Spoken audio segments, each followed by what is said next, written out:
ये कहानी सच्ची और अच्छी है। जरा ध्यान से समझिएगा।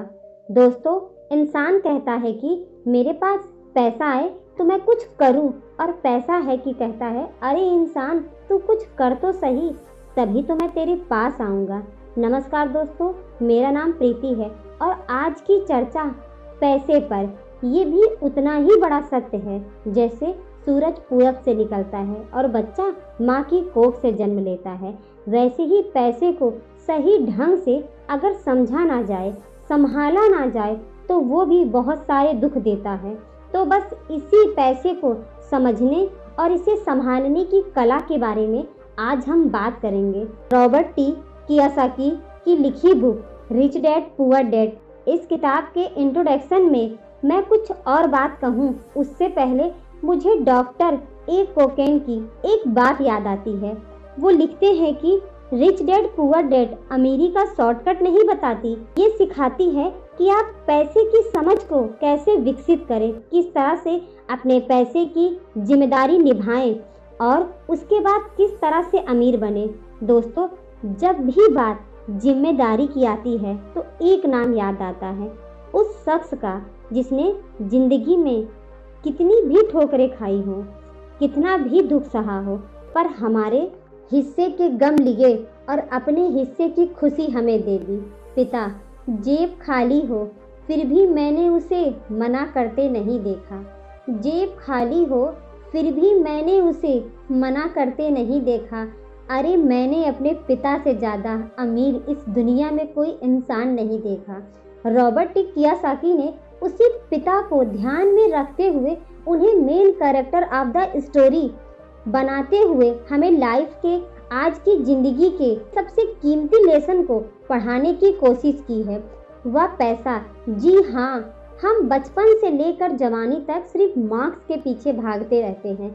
हमारा जो पढ़ाई का तरीका है, हम बचपन से सिर्फ यही सुनते आए हैं, पढ़ो और पढ़ो। एक लेवल तक पहुंचने के बाद, एक उम्र तक पहुंचने के बाद हम सोचते हैं कि अब आगे क्या करना है। रॉबर्ट टी कियोसाकी इसी बात को बहुत खूबसूरती से समझाते हैं कि हमें पैसे को एक सब्जेक्ट की तरह बचपन से ही क्लास में पढ़ाना चाहिए। अगर आज पढ़ाई का मतलब, जिंदगी में सफल होने का मतलब पैसे कमाने से है, तो क्यों ना उस पैसे को सही ढंग से मैनेज करने का गुण हमें बचपन से मिले। स्कूल 6 घंटे या 8 घंटे के होते हैं, पर बाकी जो वक्त है वो घर पर बीतता है।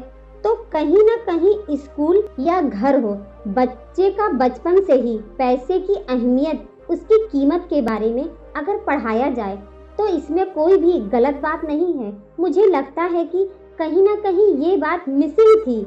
बहुत सारी फिल्में बनी हैं इस पर, लेकिन आज भी हम मार्क्स और मार्क्स के पीछे ही भागते हैं। अगर हमें पैसे को सही ढंग से मैनेज करने की कला आ जाए, अगर हमारी समझ विकसित हो जाए, तो मुझे लगता है कि जो आजकल के बच्चे हैं वो बड़े जब होंगे तो वो खुशहाल रहेंगे। इंसान को पूरा करने के लिए उसका परिवार, उसके अपने, उसके दोस्त, उसका रहन सहन सब कुछ जरूरी होता है। यह तो नहीं कह सकते कि पैसा ही सब कुछ है, पर हाँ, सब कुछ पाने के लिए पैसा जरूरी है। काश मैंने ये किताब 20 साल पहले पढ़ ली होती। ये लाइन अमेरिका के बहुत बड़े बिल्डर लैरिसन क्लर्क ने कही थी जब उन्होंने रिच डैड पुअर डैड पढ़ी थी। वक्त ऐसे ही बीत जाता है और हम काश में फंसे रह जाते हैं।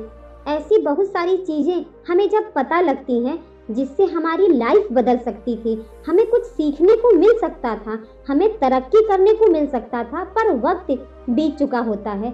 बस रह जाता है तो ये एक काश कि मैंने ये कर लिया होता। इस किताब में कियोसाकी ने अपने 2 पिताओं का जिक्र किया है, एक जो रिच डैड थे जिनके पास बहुत पैसा था और एक जो पुअर डैड थे। रॉबर्ट कियोसाकी अपने 2 पिताओं को बराबर का सम्मान देते थे और उनके जो दोनों पिता थे वो भी उन्हें उतना ही प्यार करते थे। बहुत सारे लोगों के सवाल हो सकते हैं कि एक ही वक्त पर एक इंसान के 2 पिता कैसे हो सकते हैं, या कोई और सवाल। मुझे लगता है कि हम अगर इस बात पर ध्यान दें कि रॉबर्ट टी कियोसाकी हमें समझाना क्या चाहते थे, तो हमारे लिए फायदे की बात होगी। लगता है उन्होंने अपने मन को पुअर डैड और अपने दिमाग को रिच डैड माना हो, या हो सकता है कि एक डैड उनके रहे हो और दूसरे उनके किसी दोस्त के। कुछ भी हो सकता है।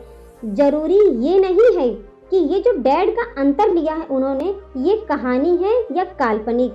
असल बात ये है कि रॉबर्ट टी कियोसाकी हमें समझाना क्या चाहते हैं, हमें बताना क्या चाहते हैं। चलिए मान लेते हैं कि रॉबर्ट टी कियोसाकी के दो पिता थे और उनमें से एक बहुत अमीर थे और एक बहुत गरीब थे। तो रॉबर्ट टी कियोसाकी कहते हैं सोच जो है वो बहुत बड़ा रोल प्ले करती है, और इसी माध्यम से रॉबर्ट टी कियोसाकी कहते हैं कि वो दोनों पिता उनका उतना ही शिद्दत से, उतने ही मन से ख्याल रखते थे, उतना ही प्यार करते थे, अपनी जान निछावर करते थे और हमेशा उन्हें सिखाने की कोशिश करते, जिंदगी में आगे बढ़ाने की कोशिश करते थे। पर ऐसा क्यों था कि उनके एक पिता अमीर थे और दूसरे पिता गरीब थे? सारा खेल सोच का है, सारा खेल नजरिए का है। नजरिया इंसान को तरक्की दिला सकता है और नजरिया ही इंसान को जीवन की नाव डुबा सकता है। ये हमारे ऊपर है कि हम किस रंग के चश्मे पहनकर कैसा मौसम देखते हैं। किसी शायर ने क्या खूब कहा है, जैसा दर्द हो वैसा मंजर होता है, जैसा दर्द हो वैसा मंजर होता है। अरे मौसम तो इंसान के अंदर होता है, और उसी अंदर के मौसम को हमेशा बनाए रखने, अपने आप को पॉजिटिव रखते हुए, अपना नजरिया सकारात्मक रखते हुए हम आगे सोचे तो कुछ अच्छा तो जरूर होगा। स्कूल जाओ और मेहनत से पढ़ो, ये जो लाइन है याद करिए, बचपन में हम सबने सुना है, और एक बार नहीं कई बार सुना है, रिश्तेदारों से, टीचर से, घर वालों से, हर एक से स्कूल जाओ और मेहनत से पढ़ो। एक वक्त ऐसा लगता था कि बस पढ़ते रहो पढ़ते रहो, पर जैसे जैसे समझ आगे बढ़ी एक सवाल मन में घर करने लगा, आखिर हम पढ़ किस लिए रहे हैं? स्कूल जाना, पढ़ाई करना ये बहुत ही अच्छी बात है, लेकिन अगर कोई काम किया जा रहा है तो वो किस वजह से किया जा रहा है यह जानना भी जरूरी है। अपनी पढ़ाई पूरी करने के बाद हम सबसे पहले जॉब ढूंढते हैं, और ये सोचकर कि जॉब मिलने पर हमारी सारी प्रॉब्लम खत्म हो जाएगी, पैसे मिल जाएंगे, हम घर बना लेंगे, गाड़ी खरीद लेंगे, और जो भी जरूरत है पैसे से जुड़ी हुई वो सब पूरी कर लेंगे। पर ऐसा होता नहीं है। बहुत सारे लोग अच्छी जॉब और बहुत ही अच्छी सैलरी होने के बावजूद खुश नहीं होते, वो अपनी जरूरतें पूरी नहीं कर पाते, बहुत ही मुश्किल से घर का खर्च चला पाते हैं, पर वो लोग रहते हैं इस उम्मीद में कि शायद अगले साल फिर से पैसे बढ़ेंगे और उन पैसों से हम अपनी जो जरूरत है, जो पूरी नहीं कर पाए, उन्हें पूरी कर पाएंगे। और वो और ज़्यादा मेहनत करते हैं प्रमोशन पाने के लिए। इसके साथ हमारी ज़रूरत और हमारा लालच बढ़ने लगता है। पहले तो पैसे के बिना रहने के डर से हम बहुत मेहनत करने लग जाते हैं, और उसके बाद जब हमें सैलरी मिलने लगती है तो हमें लालच और ज़्यादा पाने की इच्छा जाग जाती है, और चूहे बिल्ली के इस खेल में हमारी जिंदगी का भी एक पैटर्न बन जाता है। ज़्यादा मेहनत करो, ज़्यादा पैसे कमाओ, घर का खर्च चलाओ, पैसे खत्म, फिर से ज़्यादा मेहनत करो, और ये जो विशेष का सर्कल है ये चलता रहता है, और इसी सर्कल में हम गोल गोल घूमते रहते हैं। अगर हमारे पास ज़्यादा पैसे आ भी जाएं तो भी हम इस विशेष सर्कल में घूमने की आदत पड़ जाती है। हमें डर और लालच पर काबू पाना सीखना बहुत ज़रूरी है, क्योंकि अगर हम अमीर बन भी गए तो इन आदतों की वजह से हम हमेशा डर के साए में रहेंगे और अपनी जिंदगी का आनंद नहीं ले पाएंगे। पहले के ज़माने में शिक्षा एक जरिया थी लोगों की पर्सनालिटी डेवलप करने का और आसपास के हर विषय में उन्हें जानकारी देने का, पर वक्त के साथ पढ़ाई का लक्ष्य, उसका गोल बदल गया। पढ़ाई का मकसद रह गया बड़े होकर अपनी जीविका चलाना, ब्रेड एंड बटन कमाना, और इसमें कुछ गलत भी नहीं है। वक्त के साथ चीजें बदली जरूर हैं। जो चीज वक्त के साथ नहीं बदलती वो या तो हमारी खुशियाँ छीन लेती है या फिर समाज को बहुत ही पीछे ले जाती है। रॉबर्ट टी कियोसाकी ने बहुत ही अहम मुद्दे को यहाँ पर उठाया है अपनी बुक रिच डैड और पुअर डैड में। क्या खूब कहा है कि बचपन से ही अगर हम बच्चों को मनी को एज सब्जेक्ट बच्चों को पढ़ाना शुरू कर दे, उन्हें यह समझाना शुरू करे कि उन्हें कैसे मैनेज किया जाए, तो बड़े होने पर बच्चों की बहुत सारी प्रॉब्लम अपने आप ही सॉल्व हो जाएगी। बच्चा खुद उन्हें सॉल्व करने की क्षमता रखेगा। पर कहीं ना कहीं रॉबर्ट टी कियोसाकी ने इस बात का पूरा ध्यान रखा है कि पैसे को रिश्तों के ऊपर ना रखा जाए। तभी तो उन्होंने इस विषय को रिश्ते के माध्यम से ही समझाने की कोशिश की है। रॉबर्ट टी कियोसाकी के पुअर डैड थे, वो कहते थे कि मैं इसे कैसे खरीद सकता हूँ। वहीं जो उनके रिच डैड थे वो कहते थे कि मैं इसे क्यों नहीं खरीद सकता हूँ। दोनों की सोच में अंतर था, दोनों के शब्दों में अंतर था। यानी कि जिसे हम जिंदगी में पाना चाहते हैं, जिसे हम संभालना चाहते हैं, जैसे कि पैसा, तो उसके बारे में अगर बचपन से ही जाना जाए तो क्या यह सही नहीं होगा। आज जिस तरह से पढ़ाई की जाती है, बच्चा ग्रेजुएट होकर सोचता है कि अब कौन सी नौकरी करूंगा, क्या ये सही नहीं होगा। थोड़ा और पहले ये बच्चे को इस विषय के बारे में और अच्छे से डीपली पढ़ाया जाए, समझाया जाए। ये तो वही बात हो गई, जाना था जापान, पहुंच गए चीन। यानी कमाना था पैसे, पर जब तक उसकी समझ आई तब तक बहुत देर हो चुकी थी। यानी कि हमें सबसे पहले ये समझने की जरूरत है कि हम खुद ये स्वीकार करें कि हम इसे कैसे पा सकते हैं, इसे कैसे संभाल सकते हैं, और वही सही शिक्षा हम अपने आने वाली पीढ़ी को भी दे सकते हैं। ये कितना सच है ना। हमें अगर किसी मंजिल की ओर बढ़ना है तो हमें उसी दिशा की ओर रास्ता तय करना पड़ेगा, सफर करना पड़ेगा, मुश्किलों से लड़ना पड़ेगा, तब कहीं जाकर उस मंजिल को हम पा सकते हैं। धन संबंधी जो शिक्षा है उसके बारे में भी कुछ ऐसा ही है। धन कमाना एक अलग बात है, पर उस धन को सही तरह से संभालना एक अलग कला है।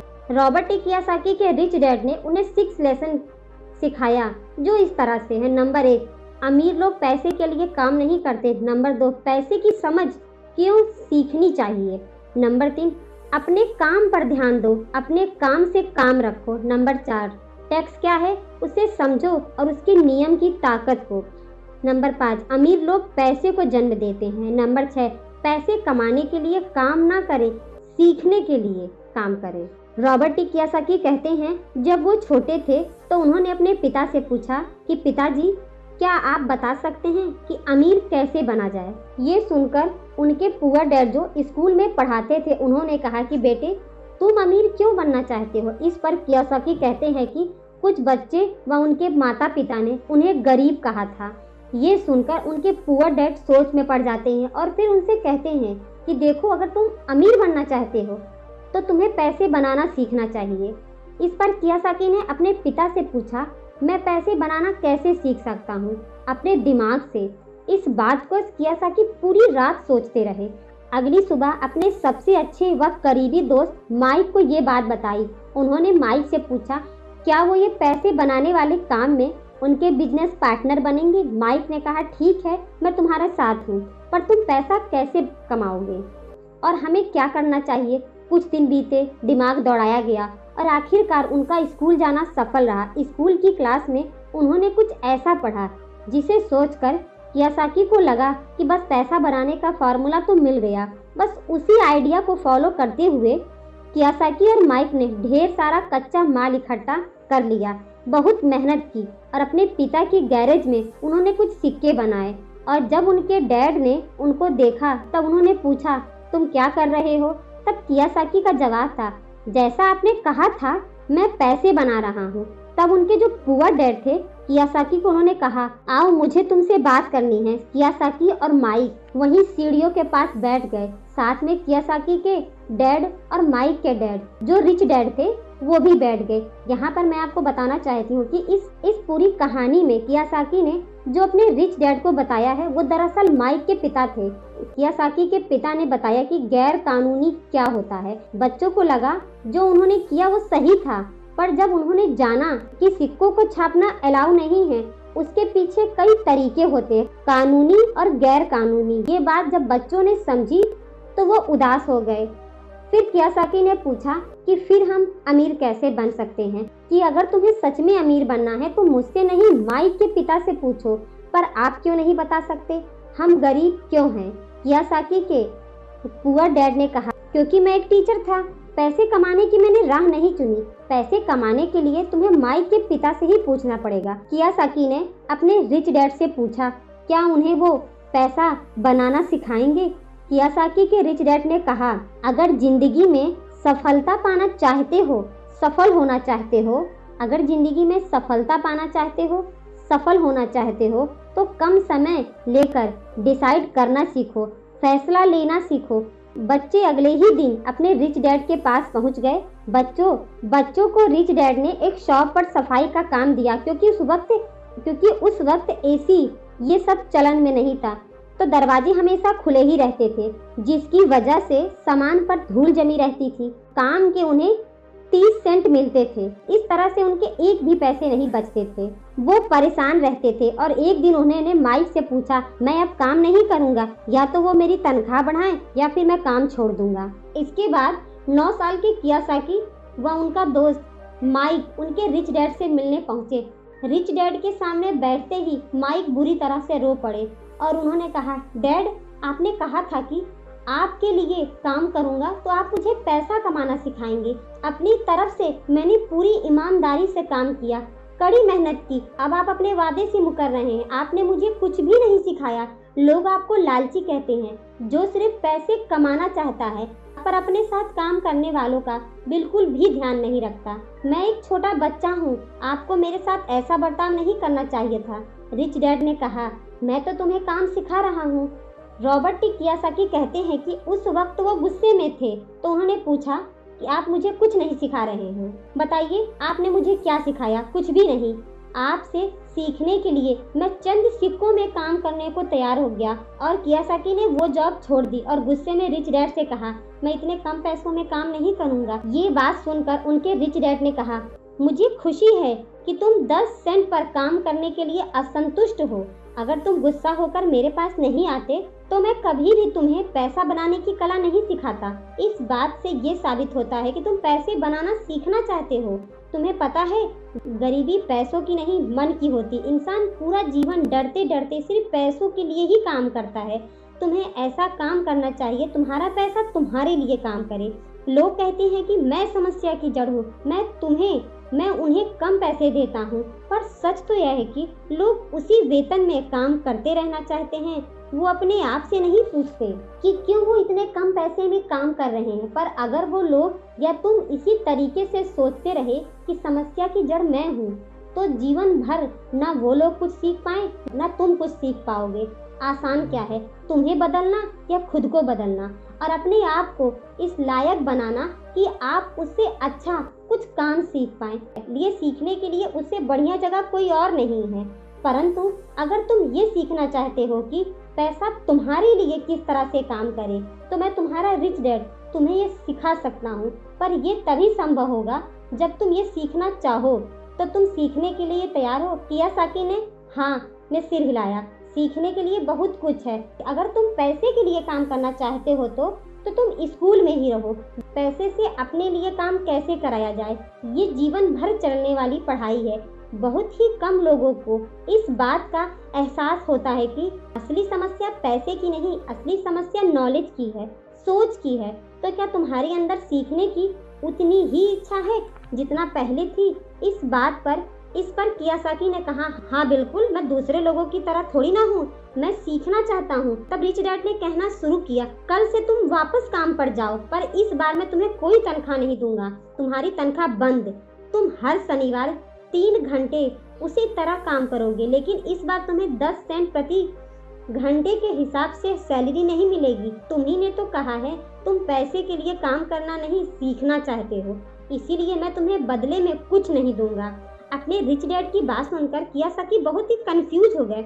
उन्हें समझ नहीं आया कि वो क्या करे और उन्होंने 3 हफ्ते तक हर शनिवार को अपने दोस्त माइक के साथ मुफ्त में काम करते रहे। काम बहुत परेशानी वाला नहीं था। समय गुजरने के साथ साथ ये आसान भी होता गया, पर उन्हें अफसोस था बेसबॉल गेम का, कॉमिक्स का, क्योंकि अब वो उनका मजा नहीं ले सकते थे और साथ ही उन्हें कुछ पैसे भी नहीं मिल रहे थे। तीसरे हफ्ते दोपहर में कियासाकी के रिच डैड उसकी शॉप पर आए जहां पर वो बच्चे काम करते थे और उन्होंने कहा कि क्या तुम जीवन भर जो मेरे बाकी एम्प्लॉयज हैं उनकी तरह काम करना चाहते हो, डरते रहना चाहते हो? मुझे लगता है मुझे तुम्हारी सैलरी बढ़ा देनी चाहिए।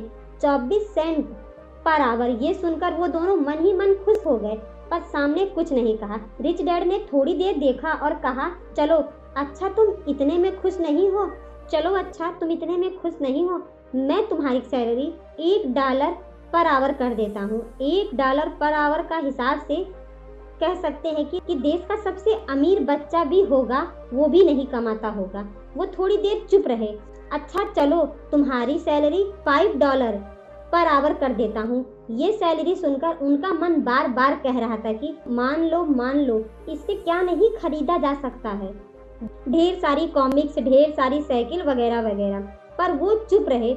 उन बच्चों को चुप देखकर उनके रिच डैड ने कहा, मुझे अच्छा लगा तुम लोगों ने लालच नहीं किया, जल्दबाजी नहीं दिखाई, और मैं देखता हूँ तुम अगर मन लगाकर इसी तरह सीखते रहे, भविष्य में पैसे से जुड़ी किसी भी बात के लिए जल्दबाजी में फैसला नहीं लोगे। कुछ और पाने की इच्छा को, बेहतर पाने की इच्छा को लोग लालच कहते, पर मेरे लिए ये इच्छा ही है, पर इसमें कोई बुराई भी नहीं है। पर यकीन मानो, अगर मैं तुम्हें $5 भी दूं तो भी तुम्हारी समस्या नहीं सुलझेगी, तुम अमीर नहीं बन पाओगे। अपने रिच डैड की बात सुनकर कियासाकी ने पूछा, ऐसा क्यों? अगर मैं सैलरी उठाऊंगा उसके बाद भी अमीर क्यों नहीं बन पाऊंगा? तब रिच डैड ने कहा, अमीरी मन से होती है, सोच से होती है, पैसे से नहीं। पैसा आज है, कल जा भी सकता है, पर जो इंसान सोच से अमीर है, जो ये जानता है कि पैसे को कैसे संभाला जाए, पैसे को कैसे कमाया जाए, वो कभी भी गरीब नहीं हो सकता। कियासाकी ने पूछा, तो क्या हमें पैसे से दूर रहना चाहिए, पैसे के पीछे भागना नहीं चाहिए? इस पर रिच डैड ने कहा, पैसे से दूर रहना उतना ही बड़ा पागलपन है जितना कि उसके पीछे भागना। मुसीबत की घड़ी में या पैसे ना होने की घड़ी में, गरीबी की हालत में, ज्यादातर लोग ये नहीं जानते कि वे अपने दिमाग से सोचते हैं या अपने दिल से। मुसीबत के समय में दिल से नहीं, दिमाग से सोचना भी आना चाहिए। अक्सर लोग जब नौकरियां छोड़ते हैं, अपने बॉस की बुराई करते हैं, तो वो अपने दिल से सोचते रहते हैं, क्योंकि जो दिमाग से सोचता है वो हमेशा अपनी तरक्की के बारे में सोचता है। वो इस डर से नहीं सोचता कि उसकी नौकरी चली जाएगी। तुम्हें डर के हाथों मजबूर होकर पैसे का गुलाम नहीं बनना है। मैं चाहता हूँ कि तुम दिमाग से सोचो और पैसे को अपना गुलाम बनाओ, ताकि वो पैसा तुम्हारे लिए काम करे। क्योंकि इस दुनिया में सच्चा अमीर वही है जो पैसे के पीछे ना भागे, जो खुद पैसे के लिए काम ना करे, बल्कि उसका पैसा 24 घंटे उसके लिए काम करता रहे। महंगाई हमेशा बढ़ती आई है, चीजें महंगी होती आई हैं, दाम बढ़ते आए हैं। उसके पीछे का कारण क्या है? सोचा है क्या? कैसे बढ़ती है ये महंगाई? इसके बारे में कियासाकी के रिच डैड बहुत अच्छे से समझाते हैं। वो कहते हैं कि जितना ज्यादा हम पैसे कमाते हैं, उतना ही ज्यादा उसे खोने का डर हमारे अंदर बढ़ता जाता है। पैसे के साथ जो डर आता है, पैसे के साथ जो लालच आता है, वही हमें पैसे के पीछे भगाता है। हमें ये सोचने की जरूरत है कि जीवन की जरूरतों में हम सब बंधे हैं। हम सब अपने परिवार को चलाने के लिए, अपने शौक पूरे करने के लिए दिन प्रतिदिन पैसे के पीछे भागते रहते हैं। धीरे धीरे ज्यादा पैसे कमाने की इच्छा करते हैं। पैसा कमाना गलत नहीं है, पर पैसा कमाने के पीछे की नीयत सही होना चाहिए, और वो नीयत ही है जो समाज में असंतुलन पैदा करती है। एक छोटे से उदाहरण से समझते हैं। एक डॉक्टर जो अपने परिवार को ज्यादा खुशियां देना चाहता है, अपनी फीस बढ़ा देता है। उसकी फीस बढ़ाने की वजह से सारी स्वास्थ्य की सुविधाएं महंगी हो जाती हैं। अब इससे गरीब लोगों को सबसे ज्यादा नुकसान होता है। इसलिए गरीब लोगों का स्वास्थ्य अमीर लोगों से ज्यादा बुरा होने लगता है। क्योंकि डॉक्टर ने अपनी फीस बढ़ा दी, तो लायर ने भी अपनी फीस बढ़ा दी, और लायर ने फीस बढ़ा दी तो स्कूल के टीचर भी अपनी तनख्वाह बढ़ाना चाहते हैं। और ये सिलसिला बस यूं ही चलता रहता है। जल्द ही अमीर और अमीर बन जाता है, गरीब और गरीब हो जाता है, और इतना बड़ा अंतर दोनों के बीच आ जाता है कि सोशल डिसबैलेंस पैदा हो जाता है। रिच डैड की बात सुनकर कियासाकी ने उनसे पूछा, डैड कीमतें बढ़नी नहीं चाहिए? रिच डैड बोले, अच्छी तरह से चल रही सरकार और शिक्षित समाज में तो नहीं बढ़नी चाहिए।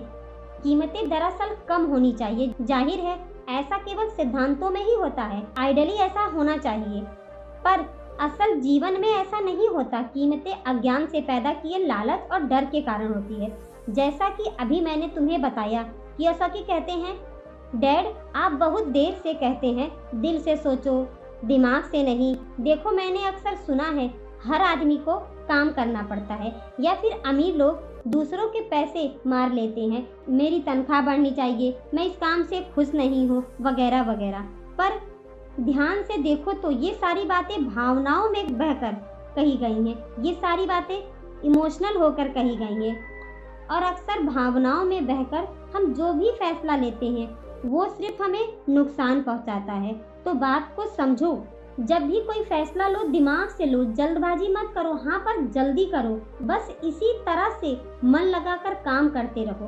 तुम्हारा जो दिमाग है वो तुम्हें जल्द से जल्द कुछ ना कुछ ऐसे सही तरीके बता ही देगा जिससे तुम ज्यादा पैसे कमा पाओगे। जब पैसे खर्च ही नहीं करने हैं तो कमाए क्यों, और ऐसी अमीरी का क्या फायदा, ये सवाल हम सभी के मन में आ सकते हैं। इस पर कियोसाकी कहते हैं ये सिर्फ सोच का अंतर है। जो अमीर आदमी होता है वो भी ये चीजें खरीदता है, वो भी अपने सुख के साधन खरीदता है, लेकिन सबसे बाद में पहले वो ये देखता है कि क्या करने से उसे फायदा हो सकता है और फिर किस चीज की उसे सबसे ज्यादा जरूरत है। वहीं उल्टा जो मिडिल क्लास आदमी या गरीब आदमी होते हैं वो थोड़ा सा पैसा आने पर सबसे पहले अपने शौक पूरे करते हैं, घर, ज्वेलरी, गाड़ी कुछ भी खरीद लेते हैं। रॉबर्ट टी कियोसाकी के रिच डैड कहते थे कि स्मार्ट बनो ताकि तुम्हें कोई कहीं से भी आकर धक्का ना दे पाए, और उन्होंने अपने जीवन में बस इसी नियमों को अपनाया था। वो कानून जानते थे क्योंकि वो कानून का आदर करते थे। अगर आप जानते हैं कि आप सही हैं तो आप किसी से भी उलझने से नहीं डरेंगे।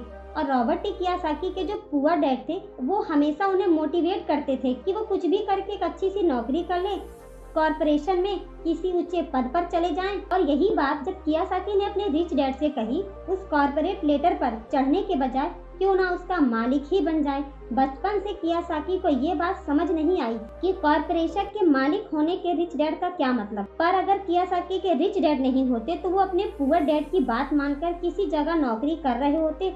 उनके रिच डैड ने बार बार उन्हें याद दिलाया कि भीड़ के साथ चलने की जरूरत नहीं है, अपनी सोच रखो, अपनी समझ रखो और फिर अपने जीवन की दिशा खुद तय करो। कियोसाकी कहते हैं कि जब तक मैं 25 साल का था तब तक मुझे अपने रिच डैड की बातें समझ नहीं आती थी। जैसे जैसे वक्त बीतता गया, जैसे जैसे कियोसाकी पैसे को समझते गए, गणित को समझते गए, उनके व्यवहार को समझते गए, उन्हें अपने रिच डैड की सलाह समझ आने लगी। दोस्तों, आपको यह बुक कैसे लगी कमेंट बॉक्स में जरूर बताइए।